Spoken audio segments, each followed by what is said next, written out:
जय Hind. GS study SST में आपका स्वागत है। दोस्तों, मैं आशा करता हूं कि आप सभी लोग बेहतरीन स्वस्थ और मस्त होंगे और अपने पढ़ाई को आप लोग अच्छे से कर रहे होंगे। आप सभी लोगों का परिवार बेहतरीन स्वस्थ और मस्त होगा।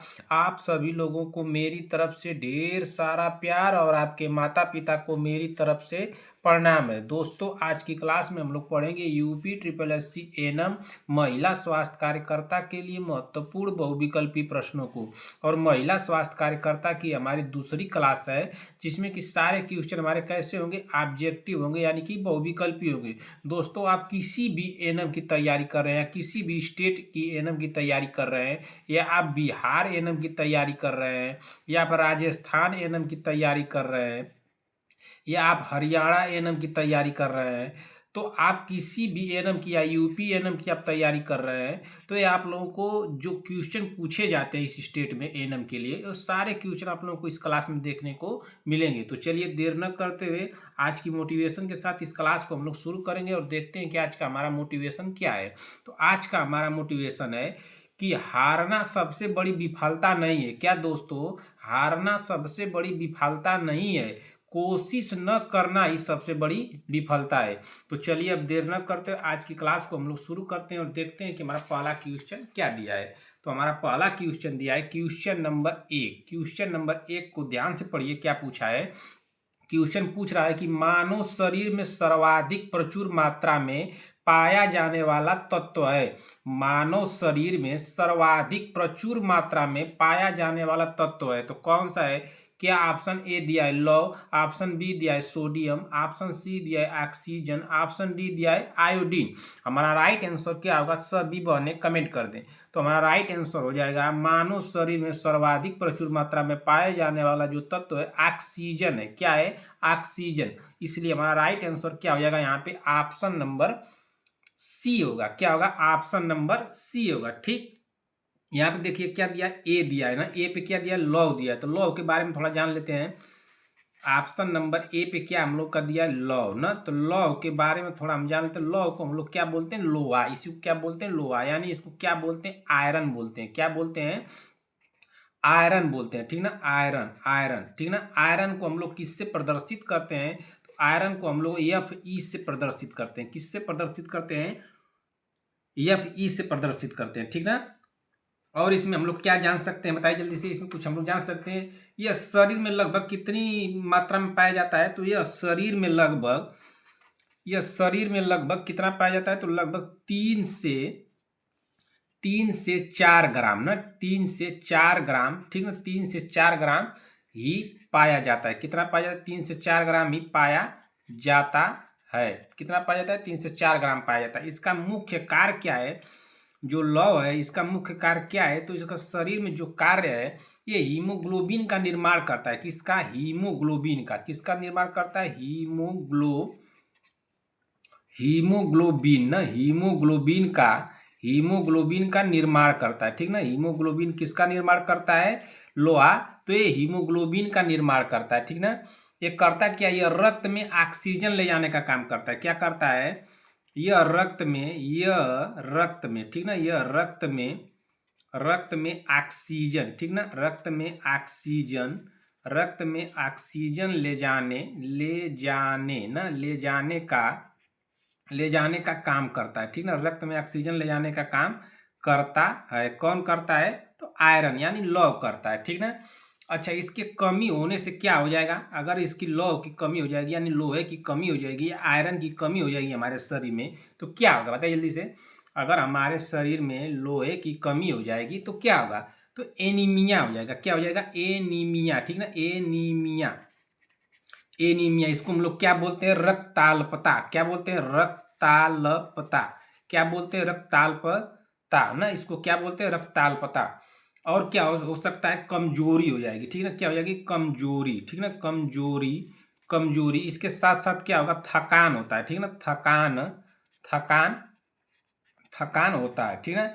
देखिए ये क्या है ना कि ये आवश्यक तो है शरीर के लिए, जो लौह है आवश्यक तो है शरीर के लिए, लेकिन सर्वाधिक नहीं पाया जाता है। इसलिए इसको हम लोग ये हमारा गलत नहीं हो जाएगा, ये गलत हो जाएगा। यहाँ पे क्या सर्वाधिक पूछा है ना, तो ये कितना पाया जाता है? 3 से 4 ग्राम ही पाया जाता है।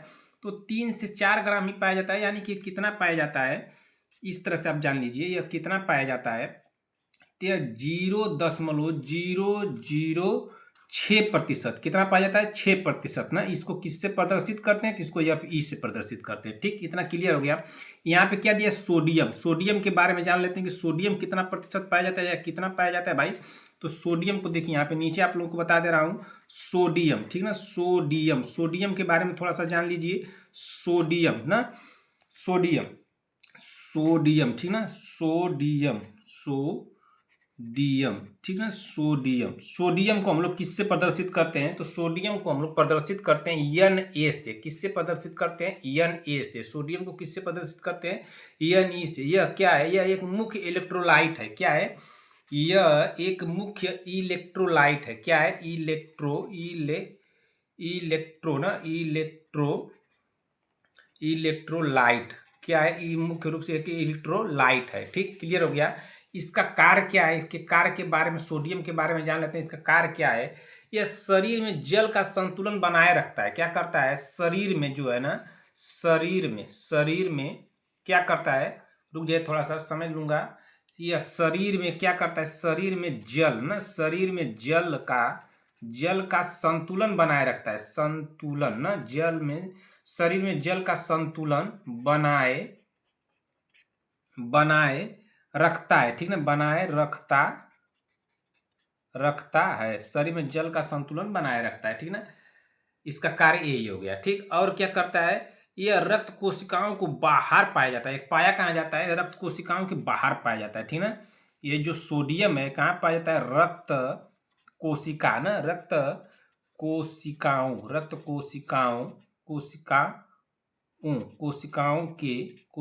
के बाहर ना, बाहर पाया जाता है। ठीक ना, पाया जाता है। ठीक, क्लियर हो गया।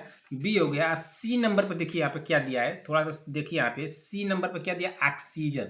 अच्छा, सोडियम में कितना पाया जाता है, तो सोडियम पाया जाता है 0.15%। कितना पाया जाता है, 0.15%। इसको किससे प्रदर्शित करते हैं, तो इसको Na से प्रदर्शित करते हैं। ठीक ना।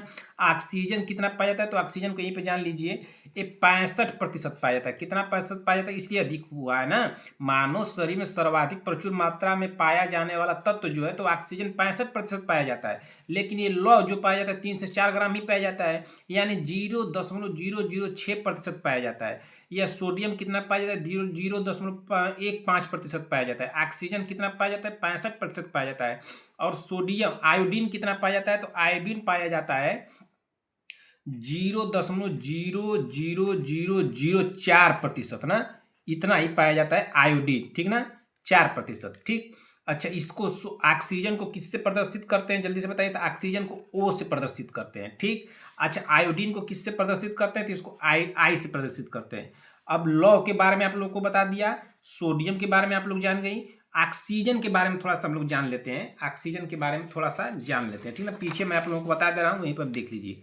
ठीक ना, ऑक्सीजन तीसरे नंबर पर जो हम लोग का प्रचुर मात्रा में अधिक पाया जा रहा था, तो तीसरे नंबर पर जो सी था वो क्या था, ऑक्सीजन था। ठीक ना, क्या था, ऑक्सीजन। ऑक्सीजन कितना प्रतिशत पाया जाता है, अभी आप लोग को बताया हूं। जल्दी से अगर किसी भी बहन को याद आ रहा है तुरंत कमेंट करें। ऑक्सीजन, ऑक्सीजन, ठीक ना, ऑक्सीजन। इसको किससे प्रदर्शित करते हैं, इसको O से प्रदर्शित करते हैं। यह क्या करता है, यह मानव शरीर के भार का लगभग 65% भाग ऑक्सीजन से बना होता है। यह जो ऑक्सीजन है, यह मनुष्य के शरीर के भार का ना, मनुष्य के शरीर का जो भार होता है, उस भार का लगभग, जो मनुष्य का शरीर का भार होता है उसका लगभग 65% जो है, 65% भाग जो है किसका बना होता है, ऑक्सीजन का बना होता है। किसका बना होता है, ऑक्सीजन का। ठीक ना, ऑक्सीजन से बना होता है, ऑक्सीजन से बना होता है। इसका कारण क्या है, इसका कारण क्या है कि जो 65% भाग जो है कि बना होता है, अधिक बना होता है, तो इसका कारण क्या है कि इसमें अधिक मात्रा में भाग में पानी होता है। क्या होता है, अधिक भाग में, इसके अधिक भाग में क्या होता है, पानी होता है। क्या होता है, पानी, यानी कि क्या होता है, H2O होता है ना, क्या होता है, H2O होता है, ठीक, पानी होता है, ठीक, क्लियर हो गया।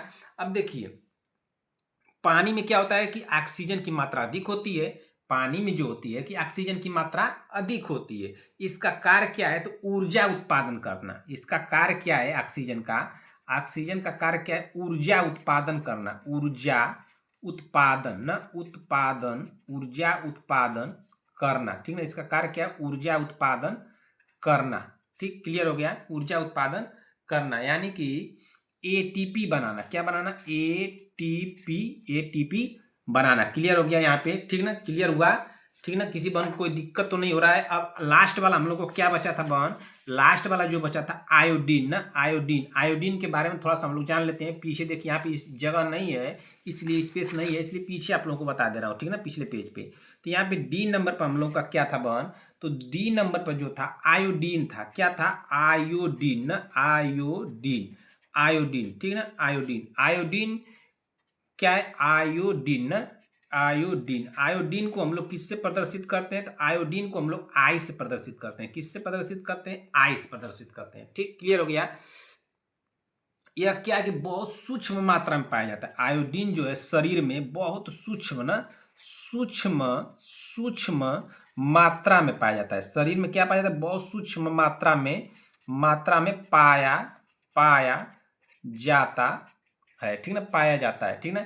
अच्छा इसके कार्य क्या है, आयोडीन का जो कार्य है, इसका कार्य क्या है, ये क्या काम क्या करता है, यानी कि शरीर में जब जाता है आयोडीन तो एक कार्य क्या करता है, तो इसका कार्य थायराइड जो हार्मोन होता है उसको बनाता है, क्या करता है, थायराइड ना, थायराइड, ठीक ना, थायराइड, थायराइड हार्मोन, ठीक है, थायराइड हार्मोन, थायराइड हार्मोन यानी थायरॉक्सिन, इसको कर लीजिए थायरॉक्सिन, ठीक है, थायरॉक्सिन कर दीजिए, यहाँ पे थायरॉक्सिन कर देंगे तब भी गलत नहीं होगा, थायरॉक्सिन बनाना, ठीक है, बनाना, इसका काम क्या है, इसी को बनाना, ठीक है, बनाना, ठीक ना, बनाना, ठीक, बनाना मतलब केला मत समझ लीजिएगा, बनाना मतलब कोई काम बनाना, ठीक ना। अच्छा इसके कमी होने पर क्या होता है, अगर आयोडीन की कमी हो जाएगी तो क्या होगा, इसकी कमी, ठीक ना, इसकी कमी होने पर क्या होता है, तो इसके कमी होने पर घेंघा होता है, क्या होता है, घेंघा, घेंघा एक रोग होता है जो गला में होता है, जिसको हम लोग क्या बोलते हैं, गोइटर बोलते हैं, क्या बोलते हैं, गोइटर, ठीक ना, गोइटर, गोइटर, ठीक ना। और इससे क्या हो सकता है, मानसिक विकास में कमी हो सकती है, क्या हो सकती है, अगर आयोडीन की कमी हो जाएगी, एक तो घेंघा आप लोग जानते हैं, घेंघा को तो सभी लोग जानते हैं कि घेंघा हो जाएगा, गोइटर हो जाएगा, लेकिन एक मानसिक जो विकास में कमी भी हो सकती है, क्या हो सकती है, मानसिक ना, मानसिक, मानसिक विकास, ठीक ना, मानसिक विकास, मानसिक विकास मानसिक विकास में कमी हो जाएगी, ठीक है ना, मानसिक विकास में कमी हो जाएगी। अच्छा अब एक बात यहाँ पे आप लोग जान लीजिए जो कि आप लोग को एग्जाम के लिए बहुत हेल्पफुल होगा, यहाँ से पॉइंट दे करके नोट कीजिएगा।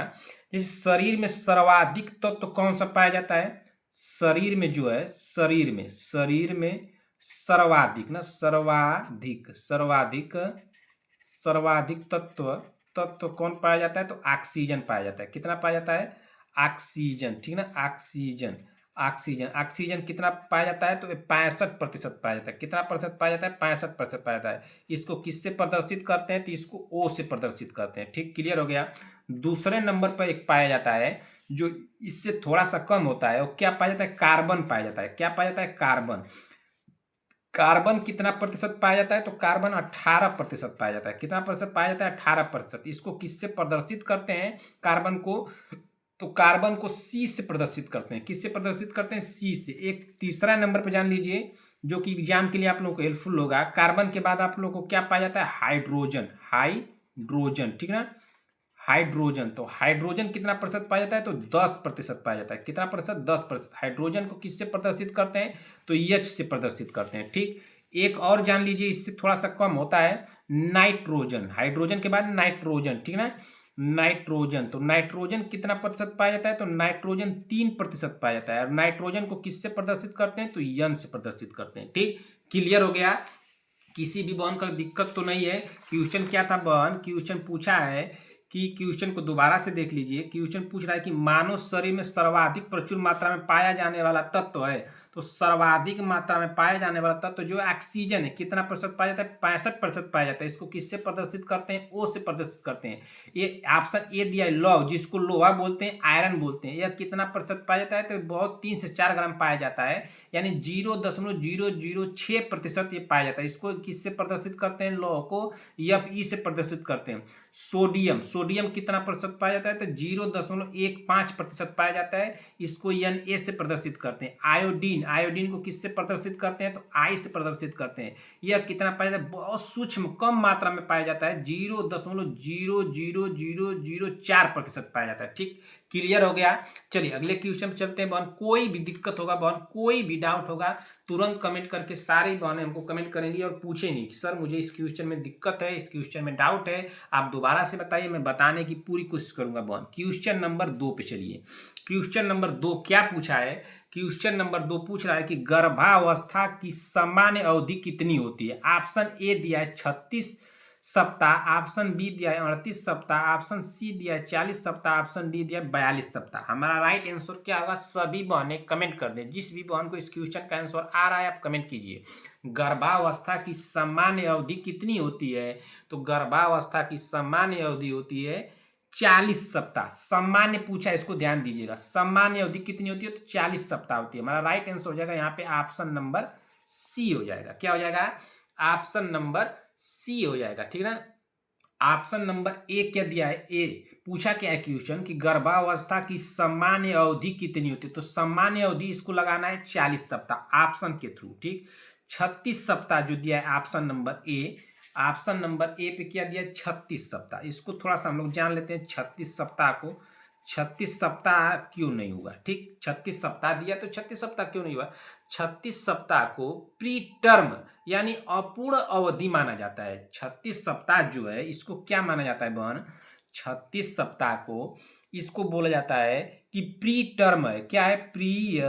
Pre term. ठीक ना, प्री टर्म, प्री टर्म यानी कि इसको क्या कहेंगे हम लोग? अपूर्ण, अपूर्ण, अपूर्ण अवधि। ठीक ना, अपूर्ण अवधि, अपूर्ण अवधि, इसको अपूर्ण अवधि माना जाता है। ठीक ना, अपूर्ण अवधि मतलब पूरा नहीं हुआ है। गर्भावस्था की सामान्य अवधि कितनी होती है? तो ये 40 सप्ताह हो गई, लेकिन 36 सप्ताह अगर माना जाएगा तो यह अपूर्ण माना जाएगा, तो माना जाता है। ठीक ना, माना जाता है। अच्छा, 37 सप्ताह अगर रहेगा तो 37 सप्ताह से पहले जन्म होने पर उसे क्या, उस समय को क्या कहते हैं पता है? वो जो 36 सप्ताह है इसको तो प्री टर्म कहेंगे, अपूर्ण अवधि कहेंगे, लेकिन 37 सप्ताह से जो पहले का जन्म जो होता है होने पर, उस समय से पहले समय को क्या कहते हैं बताइए? कहते हैं, कुछ कहते हैं, जल्दी से बताइए। ये तो गलत हो गया ना, ये नहीं होगा। ठीक, चलिए बी नंबर पे क्या दिया है? बी नंबर पे दिया है, जल्दी से आप लोग कमेंट कीजिए। बी नंबर पे क्या दिया? 38 सप्ताह।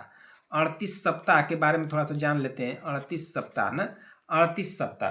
अच्छा, 38 सप्ताह पूर्ण अवधि के करीब है, यानी कि जो 38 सप्ताह है ये अवधि पूर्ण हो रही है। गर्भावस्था की जो अवधि है वो पूर्ण हो रही है, तो इसको क्या कहेंगे? 38 सप्ताह पूर्ण अवधि, पूर्ण, पूरा पूरा नहीं हुआ है, पूर्ण अवधि, पूर्ण अवधि, पूर्ण अवधि के, पूर्ण अवधि के करीब है। ठीक है ना, करीब, पूरा नहीं हुआ है, करीब है उसके। ठीक है ना, पूरा होने के करीब है। 38 सप्ताह जो है उसके पूरा होने के करीब है। ठीक ना। अच्छा, लेकिन अगर गणना में अगर देखा जाए, अगर इसको गणना में देखा जाए, गणना, गणना में आप लोग करेंगे, गणना तो करने आप लोग जानती हैं। अगर आप लोगों को नहीं पता होगा तो बताइएगा। L M P, L M P ना, तो एल एम पी, जो एल एम पी होता है वो 40 सप्ताह की मानी जाती है। एल एम पी जो होता है, एल एम पी कितने सप्ताह की मानी जाती है? तो एल एम पी जो मानी जाती है बहन, एल एम पी मानी जाती है 40 सप्ताह की। कितने सप्ताह की? 40 सप्ताह की। ठीक ना, 40 सप्ताह की जो है एलएमपी मानी जाती है। अच्छा, एलएमपी का जो फुल फॉर्म है, इसका फुल फॉर्म क्या होगा? तो एलएमपी का फुल फॉर्म हो जाएगा लास्ट, लास्ट मेंस्ट्रुअल पीरियड हो जाएगा। क्या हो जाएगा? लास्ट मेंस्ट्रुअल पीरियड ना, मेंस्ट्रुअल ना पीरियड। ठीक ना, पीरियड, पीरियड ना, तो ये 40 सप्ताह मानी जाती है। ठीक ना, इसलिए यह गलत कितना हो गया? 40 सप्ताह, 38 सप्ताह ना, तो 40 सप्ताह मानी जाती है, लेकिन ये 38 सप्ताह है, इसलिए गलत हो जाएगा। ठीक, अब लास्ट सी वाला ऑप्शन क्या दिया है? सी वाला ऑप्शन को देख लेते हैं। सी वाला जो ऑप्शन दिया है, सी वाला ऑप्शन, यहाँ पे सी वाला ऑप्शन क्या दिया, 40 सप्ताह दिया, ठीक ना, 40 सप्ताह, 40 सप्ताह। तो 40 सप्ताह इसको कहिए, या इसको हम लोग क्या कह सकते हैं, 280 दिन कह सकते हैं। 40 सप्ताह को 280 दिन भी कह सकते हैं, या इसको हम लोग क्या कह सकते हैं, 9 माह ना, 9 माह। कहीं कहीं आप लोगों को 10 दिन देगा, लेकिन 9 माह 7 दिन इसको मान के चलिए, 9 माह 7 दिन। इसको 40 सप्ताह मानिए, या 280 दिन मानिए, या 9 माह 7 दिन मानिए। यह जो है एलएमपी से गिनने पर सही मानक अवधि मिलती है। अगर एलएमपी से इसको गिना जाएगा 40 सप्ताह मान करके, तो एलएमपी ना, एलएमपी से अगर इसको गिना जाएगा तो यह मानक की सही अवधि आएगी ना। मानक की जो होगी क्या होगी, मानक की सही अवधि होगी, ठीक ना, मानक की सही अवधि, अवधि अवधि अवधि है। तो मानक की सही अवधि है, इसलिए ऑप्शन हमारा सी वाला सही हो रहा है, ठीक ना। इसके नीचे हम लोगों का दे दिया है 42 सप्ताह। क्या दिया है, 42 सप्ताह, ठीक है ना, 42 सप्ताह। 42 सप्ताह के बारे में थोड़ा सा जान लेते हैं। 42 सप्ताह, ठीक ना, 42 सप्ताह, 42 सप्ताह के बारे में जानते हैं। 42 सप्ताह के बाद का जो गर्भावस्था होता है उसको क्या कहते हैं, 42 अगर सप्ताह हो गया है, इसके बाद का जो गर्भावस्था होता है उसको क्या कहते हैं, उसको कहते हैं पोस्ट, पोस्ट टर्म कहते हैं। क्या कहते हैं, पोस्ट, पोस्ट टर्म, ठीक है, इसको क्या कहते हैं, पोस्ट टर्म कहते हैं।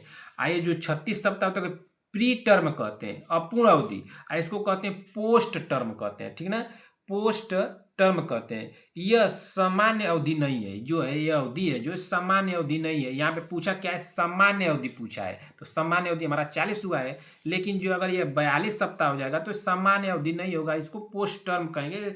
मानक जो एलएमपी निकाला जाएगा उससे अधिक हो जाएगा, इसलिए इसको ये भी गलत हो जाएगा, ठीक ना। तो हमारा राइट आंसर क्या हुआ है बहन, यहाँ पे ऑप्शन नंबर सी सही हुआ है। गर्भावस्था की सामान्य अवधि कितनी होती है, तो 40 सप्ताह होती है। राइट आंसर हो जाएगा बहन ऑप्शन नंबर सी सही होगा। क्या हो जाएगा, सी सही। ठीक, अगले क्वेश्चन पे चलते हैं। अगला क्वेश्चन क्या दिया है, चलिए देखते हैं अगला question. Question number 3, question number 3 को पढ़िए क्या दिया है। चलिए देखते हैं क्वेश्चन नंबर 3 को ना, क्वेश्चन नंबर 3 को पढ़ा जाए। भ्रूण की पहली हलचल क्यूकनिंग कब महसूस होती है। भ्रूण की पहली हलचल जिसको क्यूकनिंग बोलते हैं वो कब महसूस होती है। महसूस पूछा है, कब महसूस होती है, बहुत ध्यान से समझिएगा, सब डाउट क्लियर कर देंगे आप लोगों का, ठीक ना। भ्रूण की जो पहली पहली हलचल है, पहली पूछा है, इसको भी ध्यान दीजिएगा, ठीक ना। इस क्वेश्चन को ध्यान दीजिएगा, क्या पूछा जा रहा है, ठीक ना। क्वेश्चन को ध्यान दीजिए, संगीता पटेल जी और बीबा जी, ठीक ना। आप लोग तो क्लास को, कल का जो क्लास था उसको तो पूरा आप लोग देखी नहीं, पूरा क्लास को आप लोग नहीं देखी। आप कहेंगे तुरंत कि सर हम देखे थे, पूरा क्लास देखे थे। और विभा जी आप बता रही थी कि आपके 15 में से कितने सही थे, 14 सही थे। ठीक, अच्छी बात है, 14 सही थे।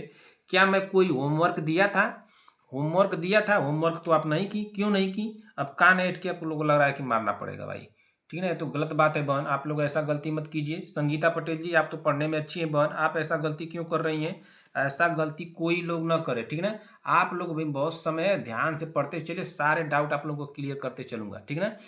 पूछा क्या है बहन कि भ्रूण की पहली हलचल, इसको ध्यान दीजिएगा क्या पूछा जा रहा है, ध्यान दीजिए यहाँ पे। भ्रूण की पहली हलचल क्यूकनिंग कब महसूस होती है। ऑप्शन दिया है 8 सप्ताह, ऑप्शन बी दिया है 12 सप्ताह, ऑप्शन सी दिया है 16 से 20 सप्ताह, ऑप्शन डी दिया 28 सप्ताह। अब इसमें राइट आंसर क्या होगा, जिस भी बहन को आ रहा है तुरंत कमेंट करके बताए। तो इसका राइट आंसर हो जाएगा बहन ऑप्शन नंबर सी सही होगा। यहाँ पे क्या हो जाएगा, ऑप्शन नंबर सी 16 से 20 सप्ताह सही होगा, ठीक ना। क्या हो जाएगा, 16 से 20 सप्ताह, ठीक ना। अच्छा ये क्या है, 8 सप्ताह। 8 सप्ताह क्या है, इससे क्या कहते हैं, जो 8 सप्ताह है इसमें क्या होता है, पूछा क्या है क्वेश्चन, पहले तो ये समझिए कि पूछ रहा है क्वेश्चन कि भ्रूण की पहली हलचल, पहली हलचल कब महसूस होती है। यानी कि माँ जो है उसको, भ्रूण में जो बच्चा पल रहा है गर्भ में, उसको अगर जो भ्रूण है, जो बच्चा गर्भ में है, अगर वो हलचल करेगा तो उस माँ को महसूस कब होगा। पूछने का मतलब क्वेश्चन का यही है। तो क्या उसको 8 सप्ताह में, 12 सप्ताह में, 16 से 20 सप्ताह या 28 सप्ताह, हम लोग आंसर लगाए 16 से 20 सप्ताह, ठीक। लेकिन यहाँ पे बात ये बन रही है कि 8 सप्ताह में सर क्यों नहीं महसूस होता है। तो इस समय क्या होता है बहन कि 8 सप्ताह जो है, 8 सप्ताह जो है, ऑप्शन नंबर ए वाला जो क्या है 8 सप्ताह ना, 8 सप्ताह, ठीक, 8 सप्ताह, तो 8 सप्ताह जो है इसमें क्या होता है कि इस समय जो भ्रूण जो है बहुत छोटा होता है। क्या होता है? भ्रूण भ्रूण भ्रूण जो है बहुत छोटा होता है। क्या होता है? बहुत बहुत छोटा होता है, ठीक ना, बहुत छोटा, ठीक ना, बहुत छोटा छोटा होता है, बहुत छोटा होता है। इसलिए हलचल जो है माँ को महसूस नहीं होती है। छोटा होने का 8 सप्ताह में जो भ्रूण है बहुत छोटा होता है, इसलिए माँ को यह हलचल महसूस नहीं होती है। इसलिए ऑप्शन नंबर ए गलत हो जाएगा।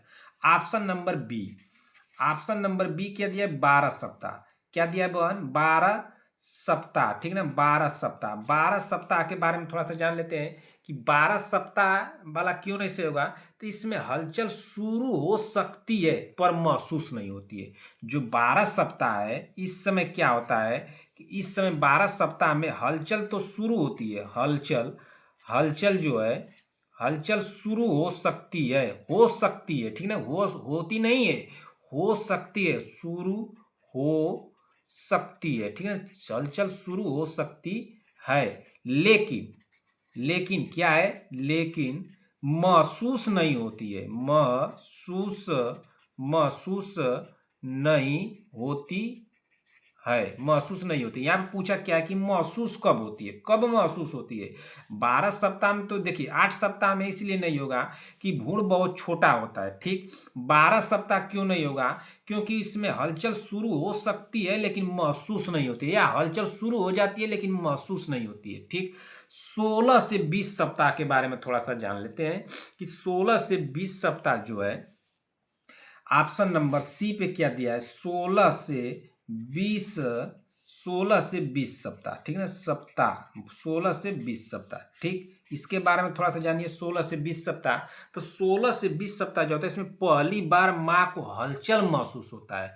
16 से 20 सप्ताह जो है, 16 से 20 सप्ताह इसमें क्या होता है? पहली, ठीक ना, पहली बार जो है, पहली बार माँ को हलचल, ठीक है, माँ को हलचल हलचल महसूस होती है, ठीक है। क्या होती है? महसूस होती महसूस होती है, ठीक ना, इसमें महसूस होती है। ये पूछा क्या कि महसूस कब होती है, तो महसूस उसी समय होती है 16 से 20 सप्ताह में पहली बार माँ को हलचल महसूस होती है, किसकी? भ्रूण की, ठीक। अब देखिए, अब आप लोग तो कहेंगे सर इससे सूटेबल तो 28 नंबर लग रहा है, 28 सप्ताह वाला, क्योंकि इसमें महसूस होती है। ये तो 28 सप्ताह में तो पूरी तरह से महसूस हो जाएगा। लेकिन 28 सप्ताह के बारे में थोड़ा सा जान लेते हैं, डी वाला, कि डी वाला क्यों नहीं सही होगा बहन? डी वाला क्यों नहीं सही होगा? सप्ताह, डी वाला को समझिए, तुरंत क्लियर आप लोगों का हो जाएगा क्यों सही हुआ है 16 से 20 सप्ताह ही, ठीक ना। आप मान लीजिए कि 8 सप्ताह में तो बहुत भ्रूण छोटा है तो इसलिए नहीं होगा। 12 सप्ताह में हलचल शुरू होती है लेकिन महसूस नहीं होती है। यहाँ पे महसूस पूछा है, कब महसूस होती है, इसलिए गलत हो गया। 16 से 20 सप्ताह में माँ को हलचल महसूस शुरू हो जाता है ना, महसूस होने लगता है कि बच्चा हलचल कर रहा है। लेकिन 28 सप्ताह वाला को जान लेते हैं कि 28 सप्ताह जो है इस समय हलचल अस्पष्ट और मजबूत होती है। इस समय क्या है? इस समय जो हलचल है, 28 सप्ताह में जो हलचल होती है, यह क्या है? हलचल, यह जो है हलचल स्पष्ट होती है। हलचल जो है स्पष्ट रहती है, ठीक ना। हलचल जो है कि यह है कि स्पष्ट हो रही है, कि हलचल होगा, स्पष्ट हो जाएगा, ठीक ना। और मजबूत भी रहेगा, ठीक ना, मजबूत मजबूत मजबूत हलचल स्पष्ट रूप से हो जाएगा, मजबूत भी स्थिति रहेगी। लेकिन पूछा क्या है कि हलचल तो एकदम बिल्कुल होगा, 100% की हलचल होगा, लेकिन पूछा यहाँ पे बहन कि महसूस का, तो महसूस तो इसी समय ना होगा, 16 से 20 सप्ताह वाला है, 16 से 20 सप्ताह में महसूस होगा ना, इसलिए भी गलत हो जाएगा। हमारा राइट आंसर हो जाएगा बहन ऑप्शन नंबर सी। अगर इस क्वेश्चन में किसी भी बहन को कोई भी डाउट हो बहन, तुरंत कमेंट करके हमसे पूछिएगा, ठीक ना। कोई दिक्कत बताइए संगीता पटेल जी, विभा जी बहन, कोई दिक्कत तो नहीं होना चाहिए, दिक्कत तो नहीं होना चाहिए। अगर दिक्कत होगा बहन कोई भी क्वेश्चन में तो तुरंत कमेंट कीजिएगा हमको, ठीक। क्वेश्चन नंबर 4 पे चलते हैं। क्या पूछा है बहन कि प्रसव की प्रथम अवस्था में क्या होता है? बताइए। अब प्रसव की जो प्रथम अवस्था है उसमें क्या होता है? क्या शिशु का जन्म होता है, प्लेसेंटा का निष्कासन, गर्भाशय ग्रीवा का फैलना, या टाँके लगाना? अब बताइए इसमें राइट आंसर क्या होगा? प्रसव की प्रथम अवस्था में क्या होता है? अब बताइए, जल्दी से कमेंट कीजिए। तो प्रसव की प्रथम अवस्था में क्या होता है, गर्भाशय ग्रीवा का फैलना होता है। क्या होता है, गर्भाशय ग्रीवा का फैलना। इसलिए यहाँ पे भी राइट आंसर हो जाएगा ऑप्शन नंबर सी हो जाएगा। क्या हो जाएगा, ऑप्शन नंबर सी। अच्छा, शिशु का जन्म पूछा क्या है कि प्रसव की प्रथम अवस्था में क्या होता है। प्रसव की पूछ रहा है, प्रसव की प्रथम अवस्था में क्या होता है, तो गर्भाशय ग्रीवा का फैलना पहले होता है, ठीक ना। अच्छा, शिशु का जन्म, तो शिशु का जो जन्म है यह क्यों नहीं होगा, तो यह बहन जो होता है ऑप्शन नंबर ए पे जो दिया है, ऑप्शन नंबर शिशु का जन्म, तो ये होता है, यह दूसरी अवस्था में होता है ना। प्रसव की प्रथम अवस्था में नहीं होता है, प्रसव की यह दूसरी अवस्था में होता है। कौन सा, शिशु का जन्म जो होता है प्रसव की दूसरी अवस्था, ठीक है, दूसरी अवस्था में होता है, दूसरी अवस्था में होता है। क्या होता है, शिशु का जन्म होता है। ऑप्शन नंबर बी जान लेते हैं। ऑप्शन नंबर बी को थोड़ा देख लीजिए। ऑप्शन नंबर बी दिया प्लेसेंटा का निष्कासन। तो जो प्लेसेंटा का निष्कासन है ऑप्शन नंबर बी पे, तो प्लेसेंटा का निष्कासन ना, प्लेसेंटा, का प्लेसेंटा का निष्कासन, ठीक है, निष्कासन, प्लेसेंटा का निष्कासन। तो प्लेसेंटा का निष्कासन जो है यह कब होता है, तो प्लेसेंटा का निष्कासन जो होता है तीसरी अवस्था में होता है। किस अवस्था में होता है, तीसरी, तीसरी। हमको बताना क्या है, प्रथम अवस्था बताना है, हम लोगों को बताना है प्रथम अवस्था। तो ये प्लेसेंटा का निष्कासन जो होगा तो ये तीसरी अवस्था में होता है। किस अवस्था में होता है, तीसरी, तीसरी अवस्था, तीसरी अवस्था में क्या होता है, तीसरी अवस्था में क्या होता है, प्लेसेंटा का निष्कासन होता है, ठीक ना। इसलिए शिशु का जन्म जो होगा ये दूसरी अवस्था में होगा, गलत हो जाएगा। प्लेसेंटा का निष्कासन तीसरी अवस्था में होगा, इसलिए गलत हो जाएगा। गर्भाशय ग्रीवा का फैलना, तो गर्भाशय ग्रीवा का फैलना जो होता है यह पहली अवस्था में होता है। किस अवस्था में होता है, पहली अवस्था में। पूछा भी क्या है यहाँ पे बहन, यहाँ पे पूछा भी है पहली अवस्था पूछा है ना। रुक जाइए, थोड़ा सा समय लूंगा बहन, बस 10 सेकेंड से कम समय आप लोगों का लूंगा जी। देखिए, प्रसव की प्रथम अवस्था पूछा है, तो प्रसव की प्रथम अवस्था में क्या होता है, गर्भाशय ग्रीवा का फैलना, ठीक ना। तो इसलिए एक सी वाला हमारा ऑप्शन सही हो जाएगा, ठीक ना, सी वाला ऑप्शन हमारा सही हो जाएगा। अच्छा, सी एक फैलता कितना है, इसका फैलाव कितना होता है, तो इसका फैलाव होता है 0 से लेकर के 10 सेंटीमीटर तक। कितना होता है, 10 सेंटीमीटर तक इसका फैलाव होता है, ठीक है ना। 0 से लेकर के 10 सेंटीमीटर तक फैलाव, फैलाव होता होता है, फैलाव होता है, ठीक ना। अच्छा, अब ऑप्शन नंबर डी क्या दिया, टाँके लगाना, ठीक ना।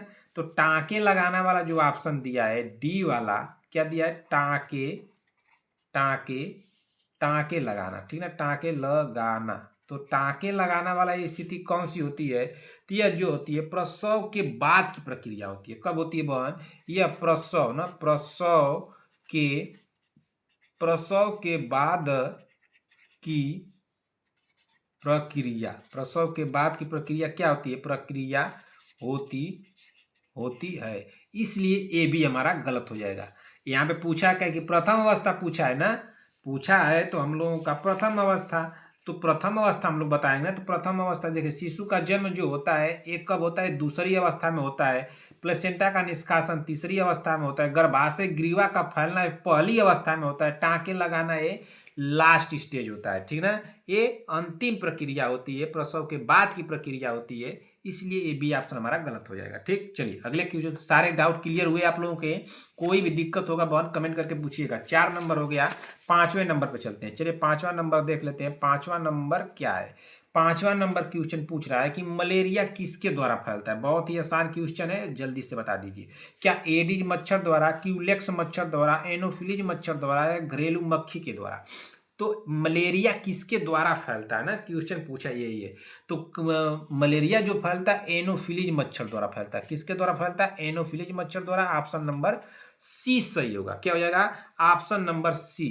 मलेरिया किसके द्वारा फैलता है, तो मलेरिया एनोफिलीज मच्छर के द्वारा फैलता है। हमारा राइट आंसर होगा ऑप्शन नंबर सी। अच्छा, एडिज मच्छर से क्या होता है, एडिज मच्छर से भी तो कुछ होता होगा ना। तो एडिज मच्छर से होता है बहन, डेंगू फैलता है। क्या होता है, डेंगू, डेंगू फैलता डेंगू फैलता है। डेंगू किससे फैलता है? तो एडिज मच्छर से फैलता है। क्यूलेक्स से क्या होता है?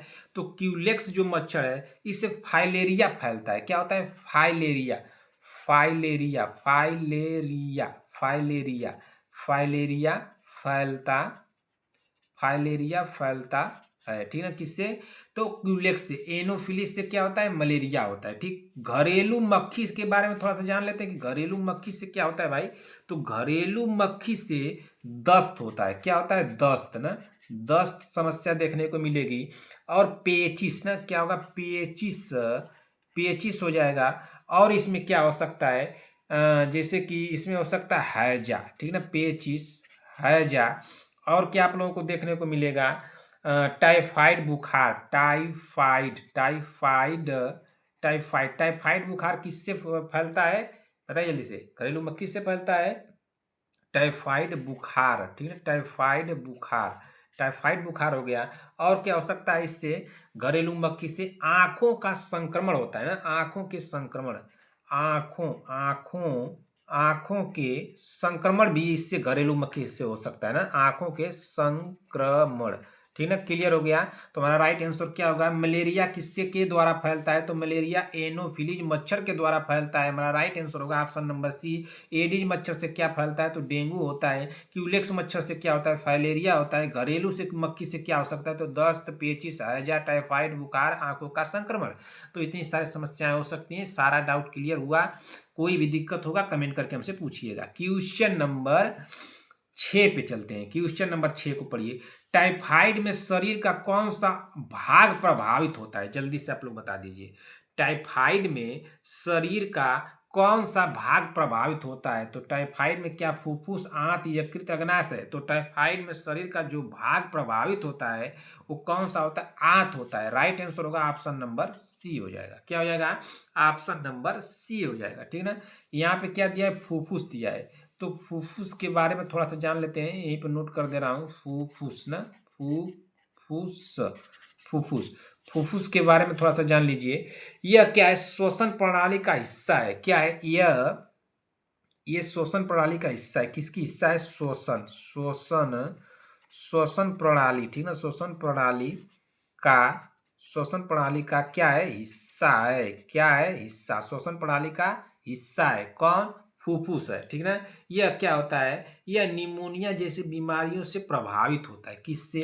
यह किससे प्रभावित होता है? तो pneumonia, pneumonia, pneumonia, pneumonia, pneumonia जैसी बीमारी ना, निमोनिया जैसी जो बीमारी है, निमोनिया जैसी बीमारी किससे प्रभावित होता है? निमोनिया जैसी बीमारी से प्रभावित होता है। क्या होता है? प्रभावित, प्रभावित होता है। निमोनिया जैसे बीमारी से प्रभावित होता है।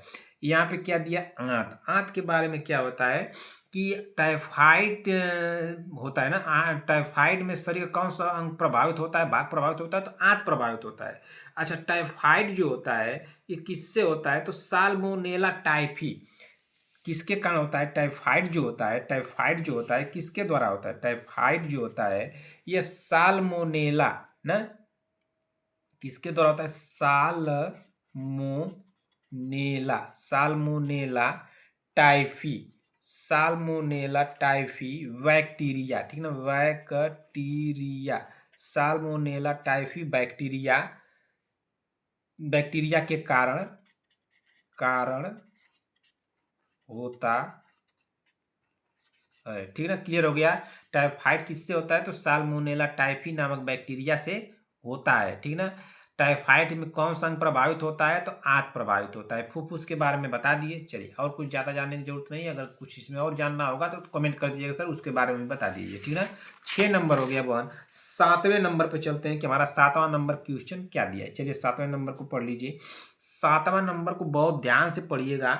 7वां नंबर क्वेश्चन आप लोगों को दिक्कत कर सकता है थोड़ा सा। ये सो नया क्वेश्चन आप लोगों को लगेगा। वेजी, VZI ना की खुराक है। VZIG की खुराक है तो कितनी है? क्या 1.25 ml से लेके 5.0 ml 0.5 ml से 5 ml, 1 ml, 5 ml, बताइए जल्दी से इसमें राइट आंसर क्या हो सकता है। देखिए बहुत सोच समझ के लगाइएगा, इसमें गलत आप लोग ऑप्शन कर सकती हैं। दो ऑप्शन आप लोगों को कंफ्यूजन करेगा इसमें। जिस भी बहन को आ रहा है इसमें बताइए क्या हो सकता है, बताइए जल्दी से। देखिए बहन, पहले तो आप इसको काट दीजिए, 1 ml को काटिए और 0.5 ml को काट दीजिए। दो ऑप्शन नहीं होगा, दो ऑप्शन बच रहा है। 1.25 ml से लेकर के 5 ml तक बच रहा है और एक 5 ml बच रहा है। तो इसमें बताइए कौन सा राइट आंसर होगा। तो इसमें जो राइट आंसर हो जाएगा बहन, ऑप्शन नंबर कौन सा होगा, ऑप्शन नंबर ए सही होगा। क्या हो जाएगा, ऑप्शन नंबर ए। 1.25 ml से लेकर के 5.5 ml इसकी खुराक होती है, किसकी, VZIG की खुराक होती है, ठीक ना। अच्छा यहाँ पे क्या दिया है, VZIG ना, इसका फुल फॉर्म क्या होता है बताइए जल्दी से। इसका फुल फॉर्म क्या हो सकता है बताइए आप लोग जल्दी से। तो इसको हम लोग क्या बोलते हैं, वेरिसेला। क्या बोलते हैं, वी से क्या हो जाएगा, वेरिसेला। वी से वेरिसेला, ठीक है, वी से वेरिसेला। और जेड से क्या हो जाएगा यहाँ पे, तो यहाँ पे हो जाएगा वेरिसेला जोस्टर, ठीक ना, zoster, zoster, varicella zoster. Immunoglobulin क्या होगा, इम्यूनोग्लोब्यूलिन, इम्यूनो, ठीक ना,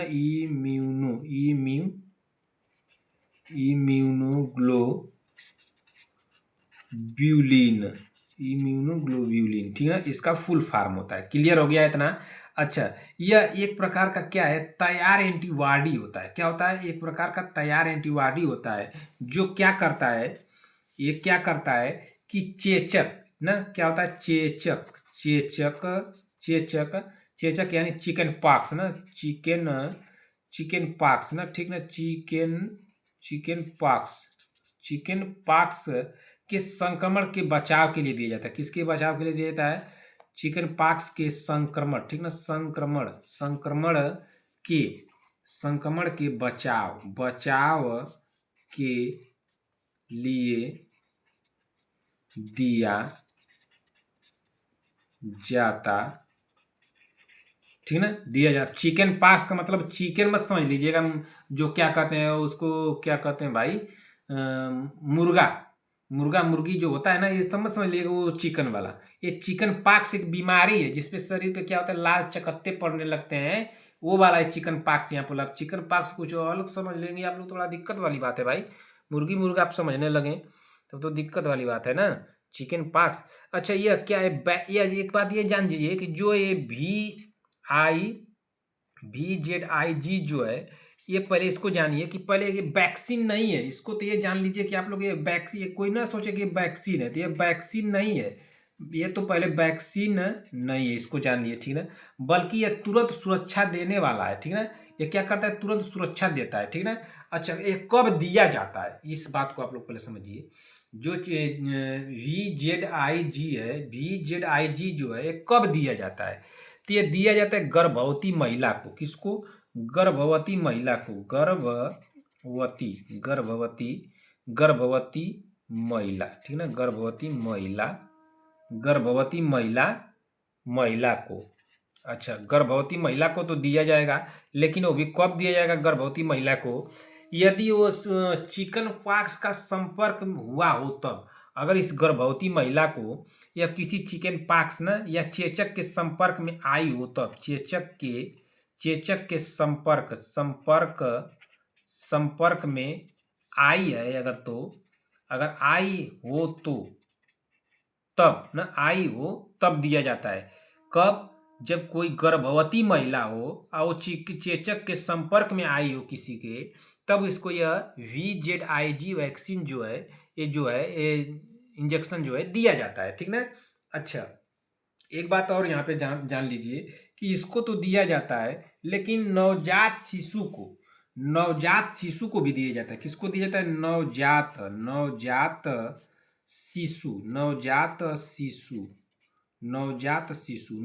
शिशु को कब दिया जाता है, तो अगर जिसकी नवजात शिशु की जो माँ है वो प्रसव के 5 दिन पहले या प्रसव के 2 दिन बाद चिकन पॉक्स अगर हुआ है तब, अगर जो ये नवजात शिशु है इसको कब दिया जाएगा, अगर जो इसकी माँ है ना, नवजात शिशु की जो माँ है, अगर वह प्रसव के प्रसव के 5 दिन पहले, प्रसव के 5 दिन ना, 5 दिन पहले, 5 दिन पहले, या प्रसव के 2 दिन बाद, या प्रसव के 2 दिन बाद, ठीक ना, 2 दिन बाद अगर वह चिकन पॉक्स अगर उसको हुआ हो, अगर उस महिला को चिकन पॉक्स, यानी कि चिकन पॉक्स ही लिख लीजिए, चिकन पॉक्स ना, चिकन पॉक्स अगर उस महिला को हुआ हो, तब यह डोज उस शिशु को दिया जाएगा, ठीक ना।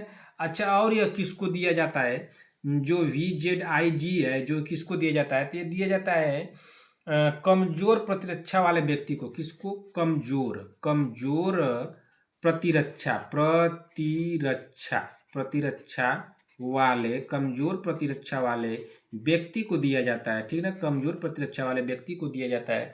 और जैसे कि उसको क्या हुआ हो, जैसे कि कैंसर हुआ हो तब दिया जाता है, HIV हुआ हो तब दिया जाता है, तो ये दिया जाता है। अच्छा, ये दिया जाता है तो ये वजन के अनुसार दिया जाता है। जो VIZG है, ये किसके आधार पर दिया जाता है, तो वजन के आधार पर दिया जाता है। किसके आधार पर? वजन कितना होना चाहिए? अगर वजन आपका सामान्यतः मान के चलिए कि सामान्यतः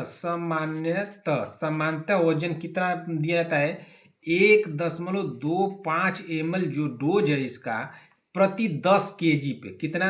10 kg पे 1.25 दिया जाता है। तो ये सामान्यतः दिया जाता है। लेकिन अगर यहीं पर अधिकतम दे दे कि अधिकतम कितना दिया जाएगा, अधिकतम, यही पर बात आप लोग समझेंगे, अधिकतम कितना दिया जाएगा, तो अधिकतम 5 ml दिया जाता है। अधिकतम आपकी मान लीजिए कितना हो, मान लीजिए कि आपकी 60 kg है, तब तो ज़्यादा हो जाएगा भाई। 60 kg है अगर वजन किसी महिला का, तब तो ज़्यादा हो जाएगा। 50 kg है तब भी ज़्यादा हो जाएगा। तो इसलिए अधिकतम इसकी डोज रखी गई है 5 ml, न्यूनतम सामान्यतः वजन इसका रखा गया है 1.25 ml, ठीक ना। और 10 kg अगर वजन रहेगा आपका, तो 10 kg पर मान लीजिए किसी का 30 kg है, तो 30 kg है तो 3.75 ml हो जाएगा। इस तरह से दिया जाएगा इसको, ठीक ना। तो इसी हिसाब से आप लोग निकाल लीजिएगा। अधिकतम दिया जाएगा 5 ml, कम से कम दिया जाएगा 1.25 ml दिया जाएगा प्रति 10 kg पे। तो यहाँ पे 1.25 जो दिया था, देखिए समझिए, यहाँ पे जो दिया है, रुक जाइए थोड़ा सा, पेपर है सेट नहीं हो पा रहा है, बहुत घबराइए मत, बस ये 10 सेकंड का समय दीजिए हमको जी। देखिए जो दिया है कि 1.25 ml और 5.0 ml दिया था, इसलिए इसको मान करके हम लोग लगाए हैं कि यही हमारा सही होगा। यहाँ पे तो 5 ml भी सही हो सकता है, लेकिन सबसे जो सूटेबल जो आंसर होगा, हमारा राइट आंसर हो जाएगा वन, यहाँ पे ऑप्शन नंबर ए। अगर इस क्वेश्चन में कोई भी डाउट होगा, आप लोग हमसे कमेंट करके पूछिएगा, ठीक है। क्वेश्चन नंबर 7 में, क्वेश्चन नंबर 7 के बाद चलते हैं क्वेश्चन नंबर 8। क्वेश्चन नंबर 8 को देखिए क्या दिया है। क्वेश्चन नंबर 8 ही बहुत आसान क्वेश्चन है, पढ़ करके बता दीजिए तुरंत। भारत में शरीर में भोजन से आयरन के कम अवशोषण का कौन सा कारण है? भारत में शरीर में भोजन से आयरन के कम अवशोषण का कौन सा कारण है? क्या भोजन के साथ चाय लेना, केवल शाकाहारी भोजन लेना, रोजाना गेहूं लेना, प्रतिदिन चावल लेना? अब राइट आंसर क्या हो जाएगा, तो भारत में शरीर में भोजन से आयरन के कम अवशोषण का कौन सा कारण है, तो भोजन के साथ चाय लेना। राइट आंसर क्या हो जाएगा, ऑप्शन नंबर ए हो जाएगा। क्या हो जाएगा, ऑप्शन नंबर ए हमारा राइट, ऑप्शन नंबर क्या हो जाएगा, ए सही हो जाएगा, ठीक ना। देखिए पूछा क्या है कि भारत में शरीर में भोजन से आयरन के कम अवशोषण का कौन सा कारण है, तो भोजन के साथ चाय लेना। उसे चाय के साथ तो कोई बिस्कुट हम सुने थे, चाय के साथ बिस्किट, और क्या चाय नमकीन होता है, ठीक ना, चाय नमकीन होता है। लेकिन कोई हम लोगों के साथ है जो कि चाय भात खाता है। कौन है भाई जो हमको बता दे कि चाय भात ना, चाय और भात, चाय भात आप लोग खाती हैं? बताइए जल्दी से, संगीता पटेल जी आप जल्दी से कमेंट करके बताइए, चाय भात आप सुने हैं कि आप खाती हैं? चाय भात आप खाती हैं कि नहीं खाती हैं, जल्दी से कमेंट करके हमको बताइए। चलिए, चाय भात बहुत अच्छा लगता होगा क्या भाई। चलिए अगले क्वेश्चन पर चलते हैं। अगला क्वेश्चन क्या दिया, क्वेश्चन नंबर 9।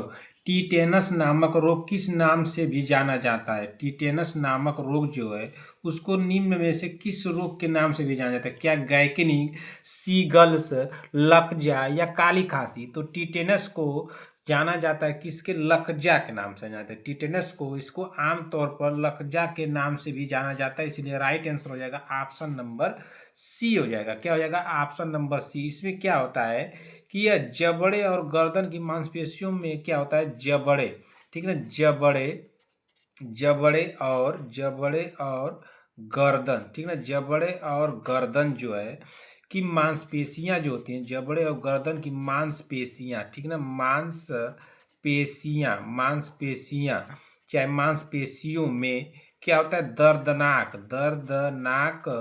दर्दनाक ऐंठन होता है। क्या होता है? ऐंठन और अकड़न पैदा करता है। क्या करता है? ऐंठन और अकड़न, ठीक ना, अकड़न पैदा करता है, जिससे मुंह नहीं खुलता है। क्या होता है? मुंह नहीं खुलता, ठीक है ना, मुंह नहीं खुलता है। ये टेटनस को क्या कहते हैं? लकजा कहते हैं, ठीक ना। ऐंठन होने लगता है, मुंह नहीं खुलता है, ठीक ना। ये क्या दिया है? गैकनी। गैकिन क्या है? तो यह एक गंभीर स्थिति होती है जहाँ शरीर के ऊतक मर जाते हैं। क्या होता है यहाँ पे? शरीर के जो ऊतक होते हैं, शरीर के ऊतक जो है मर जाते हैं। क्या होता है? शरीर के ऊतक मर जाते हैं, शरीर के ऊतक जो है मर जाते हैं। ये क्या है? सीगल्स है, सीगल्स ना। ऑप्शन नंबर बी पे क्या दिया है? सीगल्स। तो सीगल्स के बारे में थोड़ा जान लेते हैं। यह एक वायरल बीमारी है। क्या है? सीगल्स जो है वायरल बीमारी है। सीगल्स क्या है? वायरल बीमारी, ठीक है ना, वायरल बीमारी है। सीगल्स क्या है? वायरल बीमारी है। इसमें क्या होता है? जिसे हर्पिस जोस्टर भी कहते हैं। इसको क्या कहते हैं? हर्पिस हर्पिस जोस्टर ना, हर्पिस जोस्टर। अब हार्पिक मत कर दीजिएगा, हार्पिक जो होता है ना, ये हर्पिस है, हर्पिस जोस्टर, ठीक ना।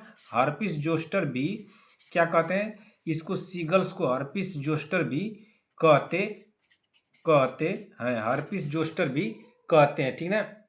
ये क्या होता है कि जो वेरिसेला जोस्टर वायरस होता है, यानी चिकन पॉक्स को बनने वाला वायरस होता है, वेरिसेला जोस्टर ना, वेरिसेला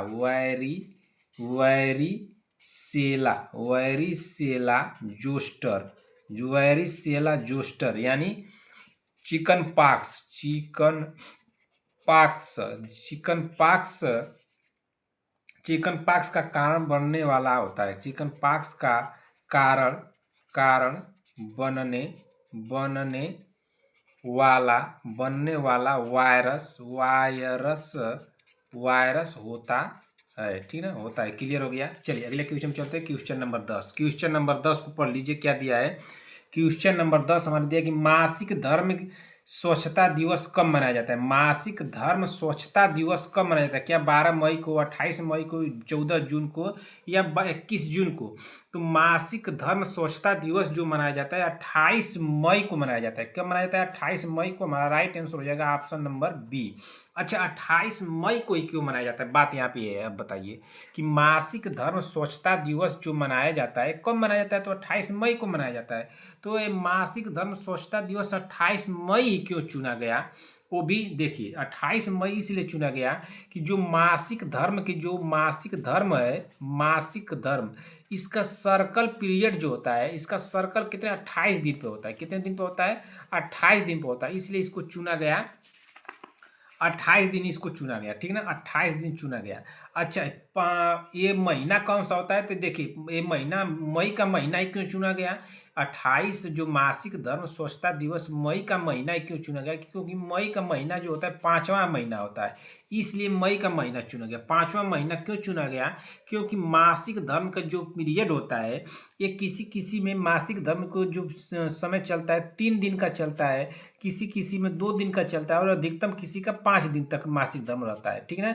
इसलिए महीना चुना गया 5 दिन का, और ये 28 दिन पर पीरियड फिर शुरू होता है मासिक धर्म, इसलिए ये 28 मई चुना गया, ठीक ना। तो हमारा राइट आंसर यहाँ पे क्या हो जाएगा 28 मई। 12 मई ऑप्शन नंबर ए दिया है 12 मई। तो 12 मई को क्या मनाया जाता है, 12 मई को करके आप लोगों को आ रहा है, तो 12 मई को अंतर्राष्ट्रीय नर्स दिवस मनाया जाता है। क्या मनाया जाता है, अंतर्राष्ट्रीय अंतर्राष्ट्रीय अंतर्राष्ट्रीय नर्स ना अंतर्राष्ट्रीय नर्स दिवस। तो अंतर्राष्ट्रीय नर्स दिवस कब मनाया जाता है, तो 12 मई को मनाया जाता है। ये क्या दिया है 28 मई। 28 मई को मासिक धर्म स्वच्छता दिवस मनाया जाता है। सी नंबर पर दिया है 14 जून। 14 जून दिया है ना, तो 14 जून को क्या मनाया जाता है, आप लोग बता सकती हैं, जल्दी से आप लोग बताइए 14 जून को क्या मनाया जाता है। तो 14 जून को मनाया जाता है विश्व रक्तदाता दिवस मनाया जाता है। क्या मनाया जाता है, विश्व रक्तदाता विश्व रक्तदाता दिवस कब मनाया जाता है, तो विश्व रक्तदाता दिवस जो मनाया जाता है 14 जून को मनाया जाता है। ऑप्शन नंबर डी दिया है 21 जून। तो 21 जून को क्या मनाया जाता है, तो 21 जून को मनाया जाता है अंतर्राष्ट्रीय योग दिवस मनाया जाता है। क्या मनाया जाता है, अंतर्राष्ट्रीय अंतर्राष्ट्रीय अंतर्राष्ट्रीय योग दिवस। अंतर्राष्ट्रीय योग दिवस कब मनाया जाता है, तो ये 21 जून को मनाया जाता है, ठीक है। मई के बहुत पूछ रहा है, तो मई के बारे में हम लोग कुछ जान लेते हैं कि मई में कौन कौन से जैसे दिवस मनाए जाते हैं। जैसे मान लीजिए कि 1 मई, तो 1 मई को कौन सा दिवस मनाया जाता है, तो 1 मई को अंतर्राष्ट्रीय श्रम दिवस मनाया जाता है। अंतर्राष्ट्रीय, ठीक है, अंतर्राष्ट्रीय श्रम देखिए इस समय जो एग्जाम में जो पेपर आया था तो आउट ऑफ सिलेबस दे दिया था, इसलिए कुछ हम लोग बाहर से भी जान लेते हैं कि कुछ शायद बाहर से पूछ ले। तो 1 मई को क्या मनाया जाता है, तो अंतर्राष्ट्रीय श्रम दिवस मनाया जाता है। क्या मनाया जाता है, अंतर्राष्ट्रीय श्रम दिवस मनाया जाता है। 1 मई के बाद 3 मई को जान लेते हैं कि 3 मई को क्या मनाया जाता है, तो 3 मई को मनाया जाता है विश्व प्रेस स्वतंत्रता दिवस मनाया जाता है। विश्व प्रेस स्वतंत्रता ना, विश्व प्रेस स्वतंत्रता दिवस। विश्व प्रेस स्वतंत्रता दिवस कब मनाया जाता है, तो 3 मई को मनाया जाता है। 7 मई को जान लेते हैं कि 7 मई को एक मनाया जाता है विश्व एथलेटिक्स दिवस मनाया जाता है। क्या मनाया जाता है, विश्व एथलेटिक्स ना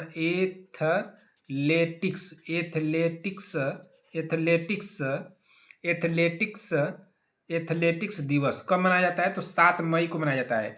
फिर क्या जान लेते हैं 12 मई ना, तो 12 मई को तो आप लोग जानती हैं कि 12 मई को अंतर्राष्ट्रीय नर्स दिवस मनाया जाता है। अंतर्राष्ट्रीय नर्स दिवस ना, अंतर्राष्ट्रीय नर्स दिवस कब मनाया जाता है, तो 12 मई को मनाया जाता है। 12 मई के बाद एक जान लीजिए 22 मई को।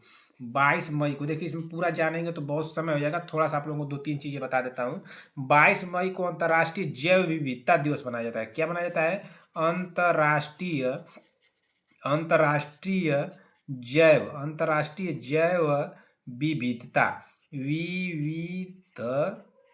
विविधता दिवस। अंतर्राष्ट्रीय जैव विविधता दिवस कब मनाया जाता है, तो 22 मई को मनाया जाता है।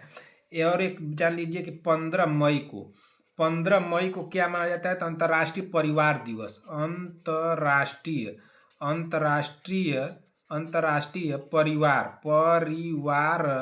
परिवार दिवस, अंतर्राष्ट्रीय परिवार दिवस मनाया जाता है। 22 मई के बाद 31 मई को जान लीजिए। देखिए 31 मई को क्या मनाया जाता है, तो 31 मई को विश्व तंबाकू निषेध दिवस। विश्व तंबाकू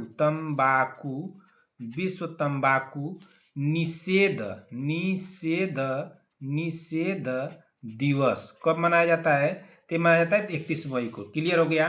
क्वेश्चन हमारा क्या पूछा है, क्वेश्चन पूछा है कि मासिक धर्म स्वच्छता दिवस कब मनाया जाता है, तो 28 मई को मनाया जाता है। 28 मई को ही क्यों मनाया जाता है, क्योंकि मासिक धर्म का जो पीरियड होता है वो 28 दिन मान करके सब चलते हैं हम लोग, या 31 दिन 32 दिन नहीं मान के चलते हैं, इसलिए 28 दिन ही मान के चलते हैं। महीना 28 दिन का होता है, 28 दिन के बाद फिर इसके मासिक धर्म की को मान के चला जाता है, इसलिए 28 मई चुना गया। 28 मई का ही महीना क्यों चुना गया, क्यों अप्रैल जनवरी फरवरी और मार्च और जैसे जून जुलाई अगस्त ये क्यों नहीं चुना गया, तो इसलिए नहीं चुना गया कि 5 जो मई का महीना होता है वो 5वां महीना होता है, तो किसी का मासिक पीरियड जो होता है वो 5 दिन का होता है अधिकतम, इसलिए 5वां महीना इसको चुना गया। ठीक है ना, क्लियर हो गया।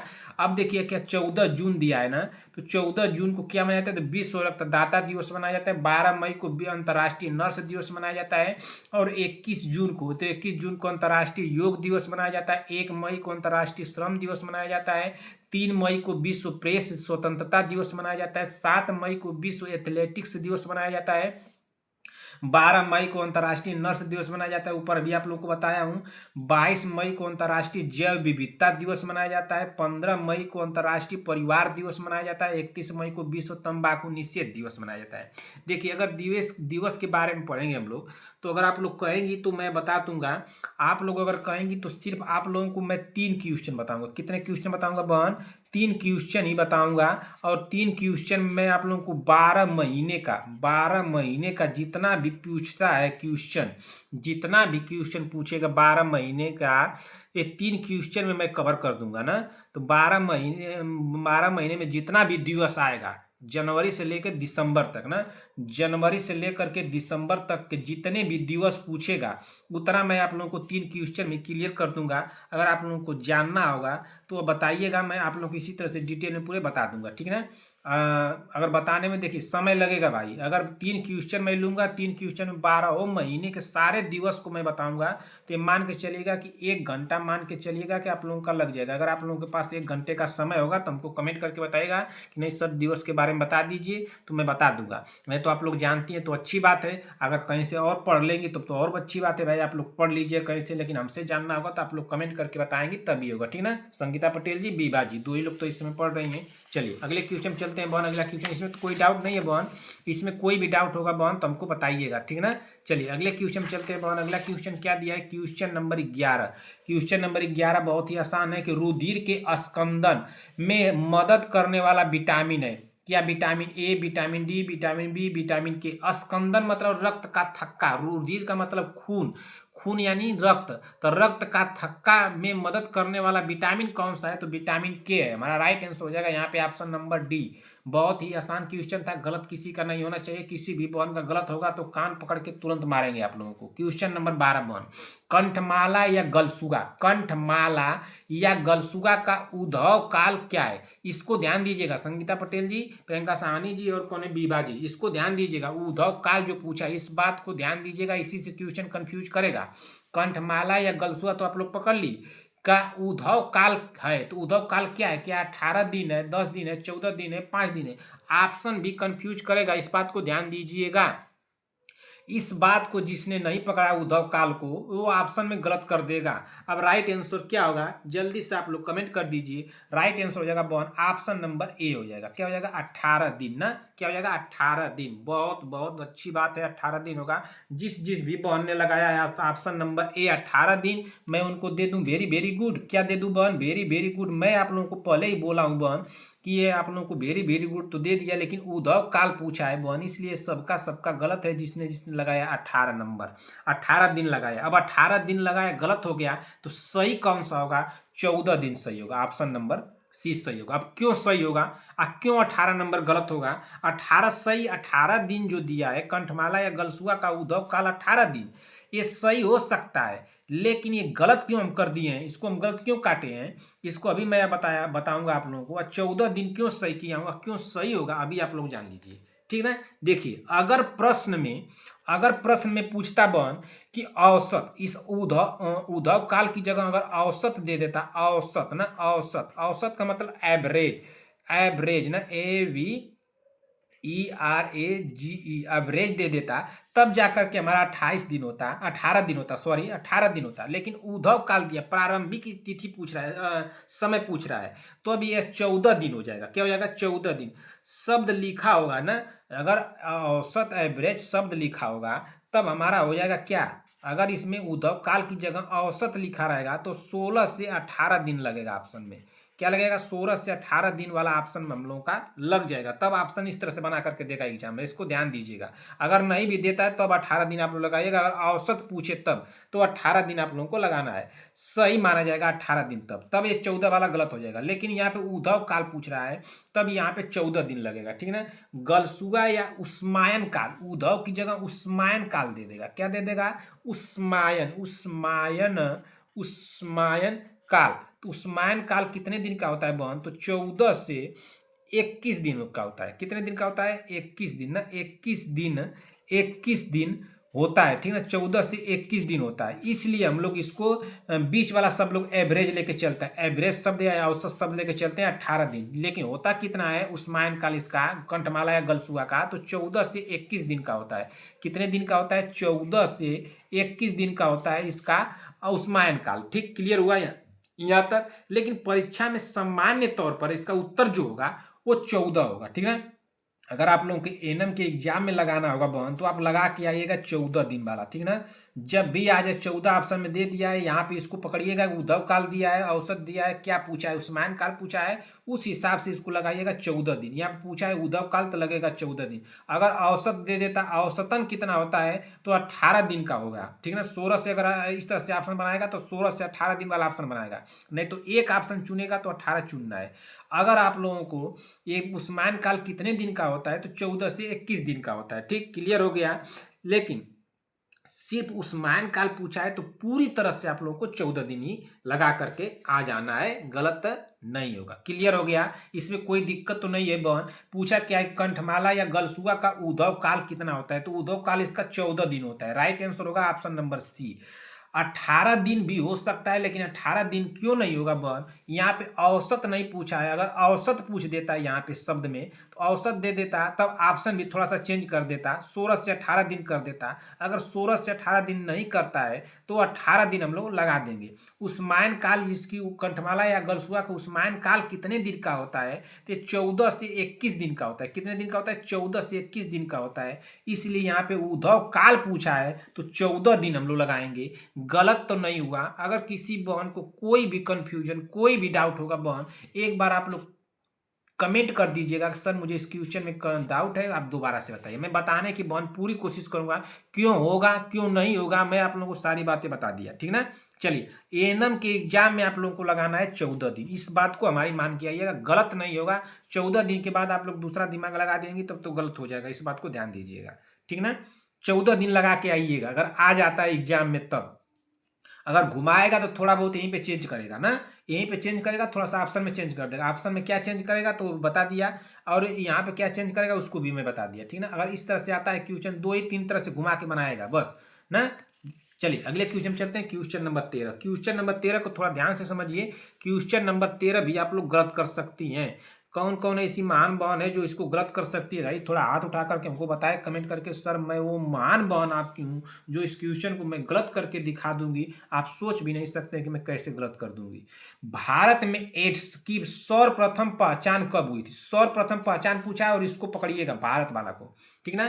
भारत में पूछ रहा है संगीता पटेल जी, विभा जी ध्यान दीजिए बहन। भारत में एड्स ना, मेरी बातों को बस ध्यान से सुनते चलिए सॉरी, ध्यान से सुनते चलिए, आप लोग कहानी की तरह याद हो जाएगा। भारत में पूछा है ना, भारत में एड्स की सर्वप्रथम पहचान कब हुई थी, कब हुई, 1985 में, 1981 में, 1986 में, 1991 में। अब राइट आंसर यहाँ पे क्या हो जाएगा, तो यहाँ पे राइट आंसर होगा 1986। पूछा क्या है, भारत में पूछा है तो 1986। ऑप्शन नंबर ए पे क्या दिया है, ऑप्शन नंबर ए दिया है 1900, ऑप्शन नंबर ए दिया है 1985। क्या दिया है, 1985। रुक जाए, थोड़ा सा समय आप लोगों का लूंगा। 1985, ठीक है, 1985। अच्छा, 1985 है, ये क्या है, भारत में HIV की जांच की शुरुआत हुई थी। पूछा क्या है कि भारत में एड्स की सर्वप्रथम पहचान कब हुई थी, तो पहचान हुई थी 1986 में, कहाँ पे, भारत में। लेकिन 1985 में क्या हुआ था, तो 1985 में जो हुआ था बहन, 1985 में भारत में क्या हुआ था, भारत में क्या हुआ था बहन, HIV मतलब एड्स, एड्स की जांच ना, एड्स की जांच, जांच की शुरुआत हुई थी। क्या हुई थी, एड्स की जांच की शुरुआत शुरुआत हुई, ठीक ना, एड्स की जांच की शुरुआत हुई। एड्स की जांच की शुरुआत कब हुई भारत में? तो 1985 में हुई। दूसरे नंबर पर ऑप्शन क्या दिया है? 1981। ऑप्शन नंबर बी क्या दिया है बहनों? ऑप्शन नंबर बी क्यों नहीं होगा? 1981 क्यों नहीं होगा? क्योंकि यह दुनिया में, ठीक है, इस बात को ध्यान दीजिएगा, मैं क्या लिख रहा हूं उसको बस ध्यान दीजिए। दुनिया में वो भी कहा? अमेरिका में, अमेरिका अमेरिका में एड्स एड्स की पहली पहचान हुई थी। एड्स की पहली पहचान पहचान हुई पहचान हुई थी। एड्स, अच्छा पूछ देगा कि दुनिया में एड्स की पहचान कहाँ हुई थी? तो दुनिया में एड्स की पहचान हुई थी, कब हुई थी? तो 1981 में हुई थी। कहाँ हुई थी? तो अमेरिका में हुई थी। पूरी दुनिया में पूछेगा तो, अगर भारत में पूछेगा तो 1986 लगाना है। कब हुई थी? 1986 में इसकी पहचान हुई थी। 1985 क्यों नहीं होगा? कि 1985 में भारत में HIV की जांच की शुरुआत हुई थी। 1981 बता दिए, 1986 बता दिए। अब 1986 को भी देख लीजिए। 1986 में क्या था? 1986 में क्या हुआ था? 1986 ना, ऐसा ऑप्शन एग्जामिनर बनाया है कि आप लोगों को कंफ्यूज करेगा इसी तरह से। 1986 में क्या हुआ था बहन?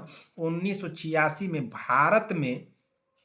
पूरे भारत में क्या हुआ था कि पहला पहला पहला HIV केस, HIV केस देखने को मिला था। वो भी कहाँ पाया गया था? तो चेन्नई में पाया गया था। चेन्नई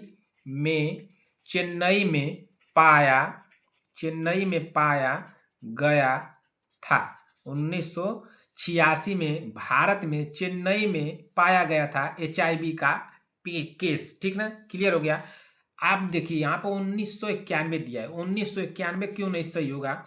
ऑप्शन नंबर डी क्या दिया है? 1991 के बारे में जान लेते हैं, थोड़ा सा डिटेल से यहाँ जान लीजिए।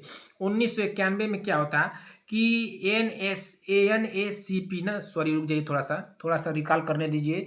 1991, रुकिए, हाँ 1991 में क्या हुआ था बहन? कि 1991 में NACP की शुरुआत हुई थी। क्या हुई थी? शुरुआत, NACP की शुरुआत हुई थी। NACP की क्या हुई थी? शुरुआत हुई थी ना। NACP क्या है इसको जान लेते हैं। NACP, तो NACP के बारे में जान लेते हैं। इसको क्या बोलते हैं? NACP ना, नेशनल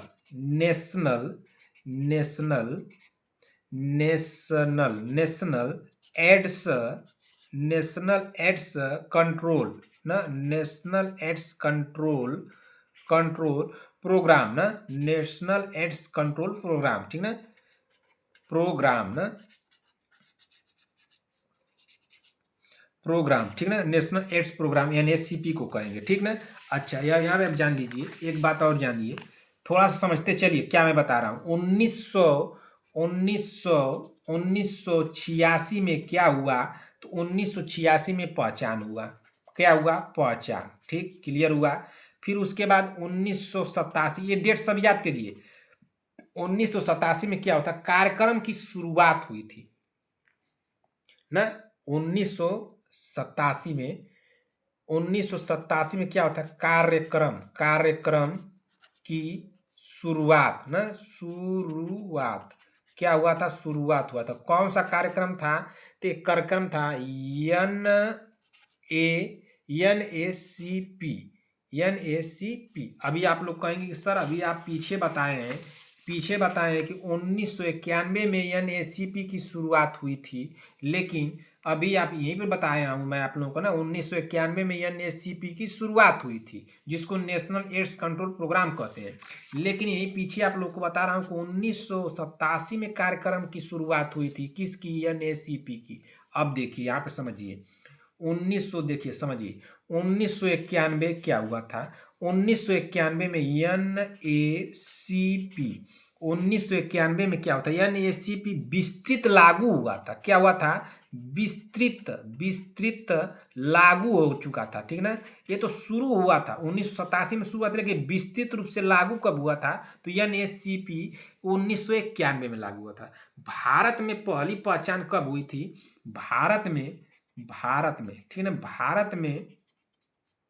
भारत में पहली पहचान, तो भारत में पहली पहचान हुई थी, ठीक ना। भारत में पहली पहचान जो हुई थी 1986 में हुई थी। 1986 में कहाँ पे हुई थी, चेन्नई में हुई थी। किसकी, एड्स की। और दुनिया में पूछ देगा कि दुनिया में पहला पहचान कब हुआ था, तो दुनिया में पहला पहचान जो हुआ था ये हुआ था 1981 में। क्या हुआ था, 1981 में, ठीक ना। कहाँ पे हुआ था, जल्दी से आप लोग कमेंट करके बताइए। 1981 में हुआ था, तो कहाँ हुआ था, अमेरिका में हुआ था। पूरी दुनिया में पूछेगा तब, भारत में पूछेगा तो चेन्नई में, ठीक ना। अच्छा, भारत में HIV और एड्स की पहली पहचान 1986 में चेन्नई में कहाँ हुई थी, जो भारत में जो हुआ था, भारत में ठीक ना, भारत में HIV एड्स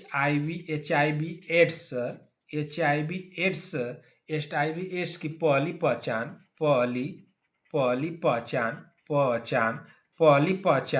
1986 में तो हुई थी, ठीक। 1986 में हुई थी। कहाँ पे हुई थी, चेन्नई में हुई थी, ठीक ना। चेन्नई में वो भी देखिए एक से बना सकता है इससे क्या, चेन्नई में वो भी कहाँ हुई थी, पहले जब हुई थी तो तत्कालीन मद्रास में। कहाँ पे हुई थी, तत्कालीन मद्रास में हुई थी। तत्कालीन मद्रास में हुई थी, ठीक ना। अच्छा, यह जांच किसने किया था, जो चेन्नई में HIV या एड्स की जांच हुई थी, तो ये जांच तो कोई किया होगा, तभी ने पता किया होगा कि ये इसको HIV है। तो ये जांच किसने किया था, तो इसको जांच करने वाले कौन थे, आईसीएमआर का मतलब क्या हो गया, इसका मतलब क्या हो गया, इंडियन ना, इंडियन इंडियन इंडियन इंडियन ठीक है ना, इंडियन काउंसिल, ठीक है ना, Indian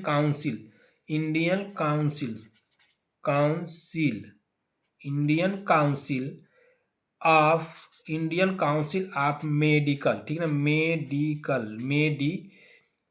medical research, Indian council of medical research ना, रिसर्च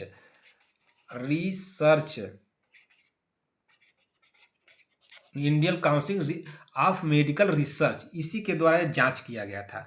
अच्छा, ये क्या ये इंडियन काउंसिल रिसर्च जो जांच किया था, तो ये मद्रास मेडिकल कॉलेज की टीम की थी। कौन सी, मद्रास ना, मद्रास मद्रास मेडिकल कॉलेज ना, कॉलेज की किसने किया था, तो मद्रास मेडिकल कॉलेज की टीम ने किया था। किसने किया था, टीम ने किया था, चाहे की थी ना, टीम ने की थी, ठीक, क्लियर हो गया। अच्छा, एक बात और समझिए, यहाँ पे आप लोगों को मैं बार बार बताया हूँ, तत्कालीन मद्रास ना, यहाँ पे तत्कालीन मद्रास शब्द आया है, यहाँ पे मद्रास मेडिकल आया है। इस मद्रास को मतलब यहाँ पे क्या है, तो देखिए पहले इसको थोड़ा सा आप लोगों को थोड़ा बाहर से जोड़ देते हैं। ये समझिए कि आप लोग को मान लीजिए कि एक हिस्ट्री से जोड़ दे रहा हूँ यहाँ पे थोड़ा सा ना। तो देखिए यहाँ पे क्या होता बहन, कि जो ये तत्कालीन मद्रास आप लोगों को बताया हूं मैं, यहाँ पे तत्कालीन मद्रास, तो मद्रास जो शब्द यहाँ पे दिया गया है, तो चेन्नई में हुआ था, लेकिन मद्रास कैसे आ गया, तो मद्रास का मतलब यहाँ पे समझिए मद्रास कैसे आया। तो मद्रास ऐसे आया कि जब अंग्रेजों के समय में ये शहर का नाम था मद्रास ना, अंग्रेजों के समय जब था, अंग्रेजों का जब समय था, शासन था, अंग्रेजों के समय ना, ठीक ना, अंग्रेजों के समय क्या था, ये शहर था मद्रास, क्या था, शहर था, ठीक ना, शहर था मद्रास, जो था शहर था, ठीक ना। लेकिन हुआ क्या 1996 में क्या हुआ था बहन, कि तमिलनाडु सरकार, कौन सी सरकार,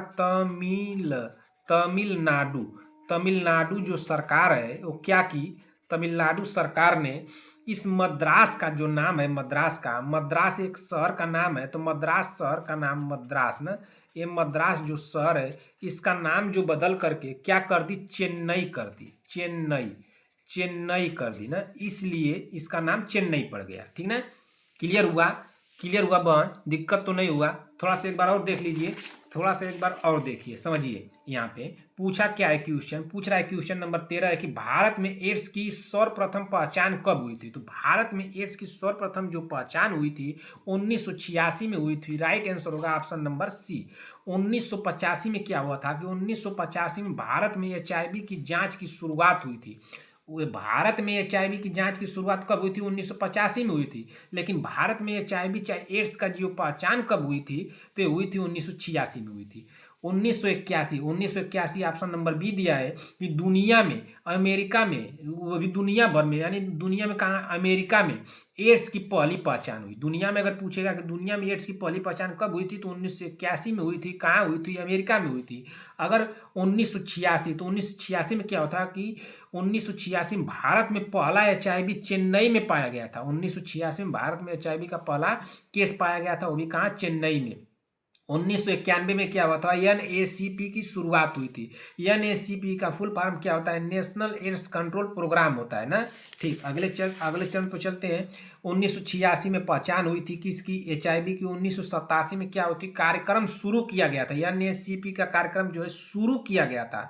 और 1991 में एनएसीपी जो कार्यक्रम था वो विस्तृत रूप से लागू हो चुका था। ठीक ना, 1991 में। भारत में पहली पहचान 1986 में चेन्नई में, दुनिया में 1981 में। क्लियर हो गया। भारत में एचआईवी और एड्स की पहली पहचान 1986 चेन्नई के तत्कालीन मद्रास में हुई थी। तो इसकी जांच किसने किया था, आईसीएमआर टीम की थी। किस, आईसीएमआर टीम का मतलब क्या है, इंडियन काउंसिल ऑफ मेडिकल, यानी मद्रास मेडिकल कॉलेज की टीम ने इसकी मेडिकल रिसर्च ना, Indian council of medical research, medical Madras medical college की टीम ने किया था इसको। ठीक ना, किसने किया था, मद्रास मेडिकल की टीम के कॉलेज की टीम ने किया था। ये मद्रास का जो नाम है पहले, ये क्या था, पहले अंग्रेजों के समय में मद्रास, चेन्नई का नाम जो था मद्रास था। फिर बाद में क्या हुआ कि 1996 में तमिलनाडु सरकार ने इसका नाम बदल के मद्रास को चेन्नई कर दिया। ठीक ना, क्या कर दिया, चेन्नई कर दिया। क्लियर हो गया। अच्छा, यहाँ पे एक बात और जान लीजिए, आईसीएमआर को अगर हिंदी में कहेंगे तो क्या कहेंगे, तो हिंदी में कहेंगे बहन, तो यहाँ पे देखिए नोट कर दे रहा हूँ, आईसीएमआर ना, इसको अगर हिंदी में लिखना होगा तो अगर दे देगा तो इसको क्या लिखिएगा, भारतीय, भारतीय, ठीक ना, भारतीय, यहाँ पे नहीं समझ में आएगा ना, यहाँ पे लिख दे रहा हूँ। ठीक ना, देखिए आईसीएमआर ना, आईसीएम, इसको क्या कहेंगे हम लोग, भारतीय, भारतीय, भारतीय आयु विज्ञान, भारतीय आयु विज्ञान, आयु विज्ञान, आयु विज्ञान अनुसंधान, अनुसंधान परिषद। ठीक ना, परिषद। क्लियर हुआ। अगर कोई भी दिक्कत होगा बहन तो हमको कमेंट करके बताइएगा ना, क्लास लंबी हो रही है। ठीक, अभी इसमें बताएंगे तो बहुत आगे हम लोग चले जाएंगे, बस जितना आप लोग को जानना था उतना बता दिया। आगे चलते हैं बहन, क्वेश्चन नंबर 14 पे चलते हैं। क्वेश्चन नंबर 14 क्या है, बीसीजी का टीका है, क्या एक जीवित टीका है, मृत टीका है, विषाणु द्रव है, जीवाणु उत्पाद है। तो बीसीजी का टीका है, तो बीसीजी का टीका कैसा टीका है, बताइए जल्दी से। बीसीजी का जो टीका है तो कैसा टीका है, तो यह एक जीवित टीका है। बहुत ही राइट आंसर हो जाएगा ऑप्शन नंबर ए। सही हुआ कि नहीं सही हुआ, गलत तो नहीं हुआ किसी भी बॉन का। चलिए अगले क्वेश्चन चलते हैं, question number 15। A B node कहाँ पर अवस्थित होता है। ए भी जो नोड है कहाँ अवस्थित होता है, क्या दाएं आलिंद में, आलिंद नीले कपाट पर, पेरिकार्डियम में, मायोकार्डियम, तो कहाँ अवस्थित होता है। ए बी नोड कहाँ अवस्थित होता है, तो ए बी नोड जो अवस्थित होता है दाएं आलिंद में अवस्थित होता है। कहाँ होता है, दाएं आलिंद में। राइट आंसर होगा ऑप्शन नंबर ए हो जाएगा। ठीक है, यहाँ पे क्या दिया, पेरिकार्डिया, पेरिकार्डिया यहाँ पे क्या है, यह हृदय की बाहरी झिल्ली है। क्या है, यह हृदय की बाहरी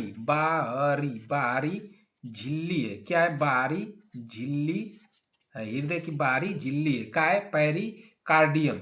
ये क्या है, इसको जान लेते हैं कि मायोकार्डियम, तो मायोकार्डियम क्या है, यह हृदय की पेशी परत है। क्या है? पेशीय पेशीय परत, पेशी परत है। क्या है? पेशी परत है, ठीक ना।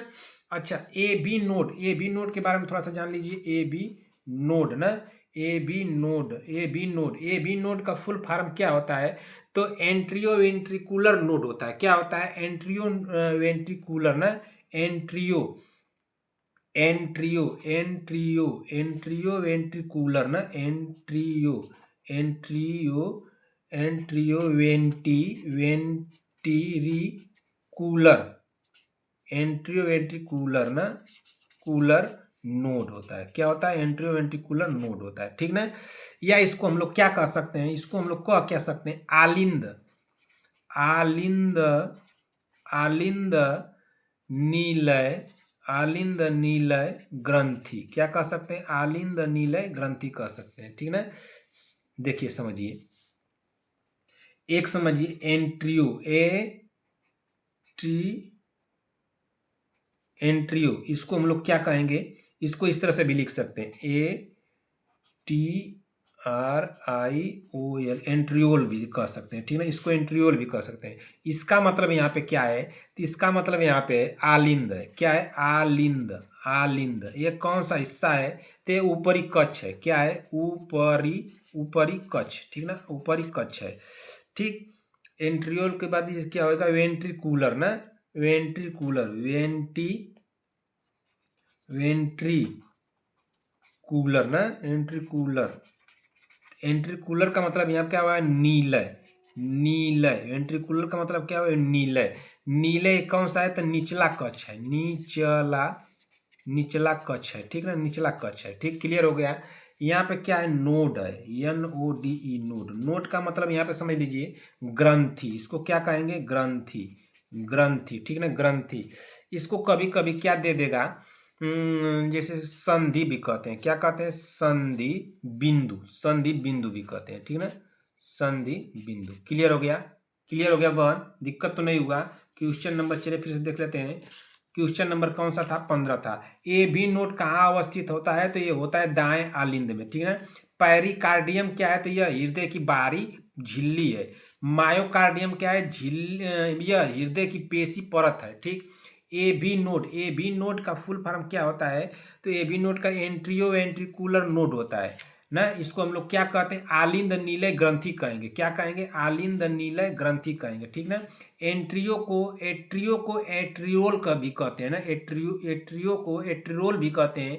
यह क्या है? एट्रियोल आलिंद है। यह कहाँ का हिस्सा है? तो ऊपरी कक्ष का हिस्सा है। वेंट्रिकुलर क्या है? नीलय है। यह कौन सा हिस्सा है? निचला कक्ष है। नोड को क्या कहते हैं? ग्रंथि कहते हैं। इसको हिंदी में संधि बिंदु कहते हैं, ठीक ना। क्लियर हो गया? गलत तो नहीं हुआ? चलिए, कोई दिक्कत होगा बहन तो कमेंट करके हमसे जरूर पूछिएगा आप लोग कि सर मुझे इस क्वेश्चन में दिक्कत है, इस क्लास में दिक्कत हुई है, इसमें आप दोबारा से बताइए। मैं बताने की आप लोगों को पूरी कोशिश करूंगा, ठीक ना। चलिए अब चलते हैं क्लास अगले क्वेश्चन पर। अगला क्वेश्चन नहीं दिया बहन, यहीं पे क्लास को हम समाप्त करते हैं। एक क्वेश्चन आप लोगों को होमवर्क में मैं दे दे रहा हूँ। उस क्वेश्चन को आप लोग नोट करके हमको बताइएगा कि आप लोग हमको बता दीजिए। क्वेश्चन आप लोगों को पढ़ा चुका हूँ। क्षय, क्षय रोग, क्षय रोग का, क्षय रोग का, क्षय रोग का मुख्य, मुख्य लक्षण, क्षय रोग का मुख्य लक्षण, लक्षण क्या है? क्षय रोग का मुख्य लक्षण क्या है? एक क्वेश्चन ये 1 नंबर का हो गया। एक दूसरे नंबर का आप लोग हमको बता दीजिए। मनुष्य के शरीर में पसलियों की संख्या कितनी होती है? मनुष्य के शरीर में पसली ना, पसलियों, पसलियों, पसलियों की, पसलियों की संख्या, पसलियों की संख्या कितनी, कितनी होती है, ठीक ना। 2 हो गया।